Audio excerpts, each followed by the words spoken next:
टाकतोय आपण पर्सनल कुठे देतोय सगळ्यांनी आपण ग्रुप केलाय त्या ग्रुपला निरोप टाकलाय हो नाही कुणालाच फोन केला ग्रुपवरच टाकलेला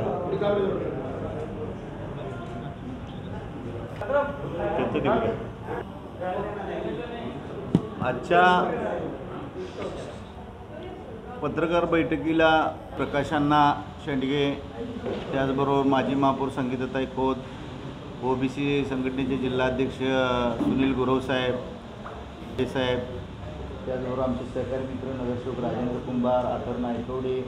वाले बापू बघा हे जे आरक्षणाचं हे काय मराठा आरक्षणाचं जी मागणी जी आहे की आम्हाला ओबीसीतच मिळालं पाहिजे ही मागणी फक्त दंडुकेशाही चालू आहे दडपशाही चालू आहे हुकुमशाहीवरती चालू आहे की त्या ठिकाणी त्यांचे आमदार सगळे जास्त या ठिकाणी सांगली जिल्ह्यामध्ये बघितलं तर आज बहुतेक सगळे आमदार मराठा समाजाचे आहेत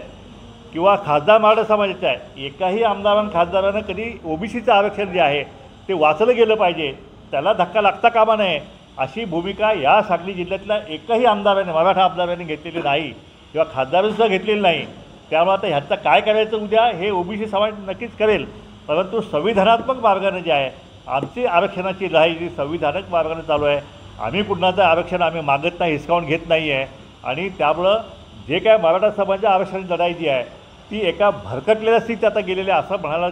का हरकत नाही आहे कारण त्यांचं संविधानात्मक आरक्षण जे आहे ते घटना दुरुस्ती करून 50% वरचं आरक्षण घेणं ह्याच एकमेव मार्ग आहे नाहीतर EWS जो आहे मराठा गरीब समाजाला EWS आरक्षणाचा मार्ग कालही मोकळा आहे आजही मोकळा आहे आणि उद्याही असणार आहे त्यामुळे EWS आरक्षण त्यांना घेणं हे त्यांच्या समाजाच्या हिताचं 8.5% आरक्षण ते त्याने घेतलेलं आहे पण जो मराठा कुणबी दाखला घेईल त्याचं ते EWS आरक्षणाला तो मुकणार आहे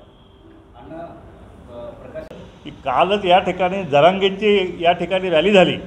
आणि त्या रॅलीला अल्पसा प्रतिसाद जो आहे तो या जिल्ह्यामध्ये मिळाला आपण सगळ्यांनी पाहिलेला आहे आणि त्या कालच्या रॅलीमध्ये जरांगेने पुन्हा एकदा इथे येऊन आम्ही ओबीसीतूनच आरक्षण घेणार अशा प्रकारे या ठिकाणी पुन्हा एकदा ओबीसीच्या जखमेवरती मीठ सोडण्याचा कार्यक्रम जो आहे तो जरांगेंनी काल या ठिकाणी केलेला आहे आज जरांगे कोल्हापूरला आहे त्या कोल्हापूरलासुद्धा त्यांना प्रतिसाद मिळालेला नाही अशी आमची माहिती आहे तर अशा प्रकारे एकीकडे जरांगेंना अल्पसा प्रतिसाद मिळत आहे आणि दुसरीकडे ओबीसीचे म्हणावे मात्र जे आहेत त्यांना लाखोंचा प्रतिसाद जो आहे तो त्या ठिकाणी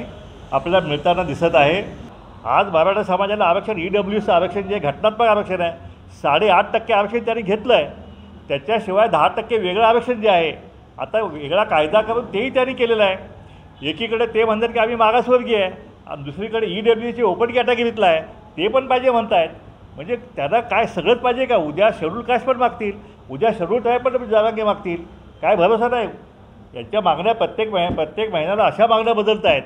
की जेणेकरून इथं काय खेळापताच्या आरक्षणाची अशा प्रकारचं ज्या मागण्या आहेत त्याला संपूर्ण ओबीसी समाजाचा विरोध आहे आणि कुठल्याही वेळेस आम्ही 1%सुद्धा ओबीसी आरक्षणाला जे आहे आम्ही धक्का लागू देणार नाही शेवटी राजकारणाच्या पलीकडे जाऊन काय निर्णय घ्यावे लागतील तर ते सुद्धा आम्ही करू आणि हा ओबीसी जो आहे तो रस्त्यावरची लढाई राजकीय लढाई आणि न्यायालयीन लढाई जी आहे ती पूर्ण तयारी जी आहे ते आम्ही करून ही लढाई जी आहे ती आम्ही जिंकल्याशिवाय आम्ही राहणार नाही ते पहा सुरुवातीला जरांगे साहेबांचं आंदोलन जे आहे ते मराठा समाजाला त्यातल्या त्यात गरीब मराठ्यांना आरक्षण देण्यासाठी होतं असं एकत्र भूमिका होती